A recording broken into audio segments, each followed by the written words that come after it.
Seigneur Dieu, dans le nom puissant de Jésus, nous bénissons ton nom et nous te rendons des actions de grâce. Et tout ce qui te cherche soit dans l'allégresse et se réjouisse en toi, parce que tu es le maître des temps et des circonstances, tu es le Père de tout ce qui ont le Fils en eux, tu es le Roi de gloire, tu es l'admirable conseiller, le consommateur de notre foi. Bonjour, chers lecteurs, chères lectrices, que le Seigneur vous bénisse. Bienvenue dans ce partage de ce jour, Living Word. Nous allons parler du triangle de la vie. Comment faire l'équilibre aux trois côtés qui caractérisent principalement notre vie. Il s'agit de la famille, il s'agit de la vie spirituelle, de l'alliance avec Dieu et du travail. Dans toutes ces choses, nous devons faire un équilibre pour pouvoir mener une vie glorieuse, une vie épanouie durant notre pèlerinage sur terre. Ecclésiaste, le chapitre 11, le verset 4 au verset 6, la Bible déclare: celui qui observe le vent ne sèmera point, et celui qui regarde les nuages ne moissonnera point. Tu ne connais pas non plus l'œuvre que Dieu a fait.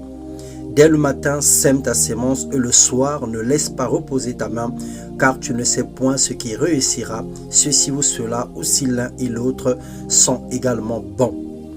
Nous connaissons tous un parcours presque identique, c'est-à-dire le travail, la famille et l'Église, qui pourtant dans le fond n'est pas mauvais, mais par manque de sagesse peut nous éloigner de la mission véritable ou de la raison principale que Dieu nous a confiée ou que Dieu nous a placée sur la terre.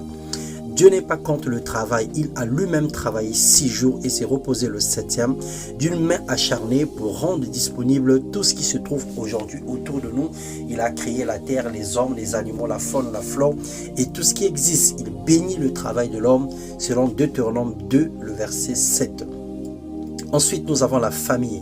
La famille est le premier maillon de la socialisation. Si quelqu'un n'a pas soin des siens, disait la parole de Dieu, et principalement ceux de sa famille, il a régné la foi et il est pire qu'un infidèle. Tout ceci montre que l'homme a une lourde responsabilité, celle de veiller à son semblable, à son prochain, celle de veiller à sa famille et d'en prendre soin. 1 Timothée 5, le verset 8. Et troisièmement, David a dit que je suis dans la joie quand on me dit allons dans la maison de l'Éternel. Psaume 122, le verset 1. Ces trois situations montrent simplement que Dieu n'est pas contre le travail, il n'est pas contre la famille, il n'est pas contre une relation ecclésiastique, une vie de prière. Mais dans tout cela, si nous ne faisons pas l'équilibre, nous nous égarons dans notre parcours. Nous sommes tenus et obligés de faire l'équilibre de ces trois axes qui forment le triangle équilatéral ou le triangle avec des côtés égaux. Ne négligeons rien de tout, travaillons dur pour l'œuvre de Dieu, pour le bien-être de notre famille, mais aussi pour notre pain, pour ne pas être une charge pour les autres.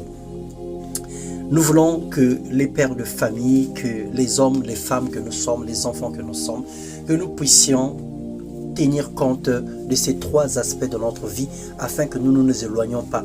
Plusieurs personnes ont essayé de passer plus de temps dans l'œuvre de Dieu et cependant ils n'ont rien laissé comme héritage. D'autres encore ont passé du temps à chercher de l'argent ignorant Dieu et se sont égarés loin de la vérité, ou encore ceux qui se sont attachés tellement à leur famille ont oublié même l'existence de Dieu.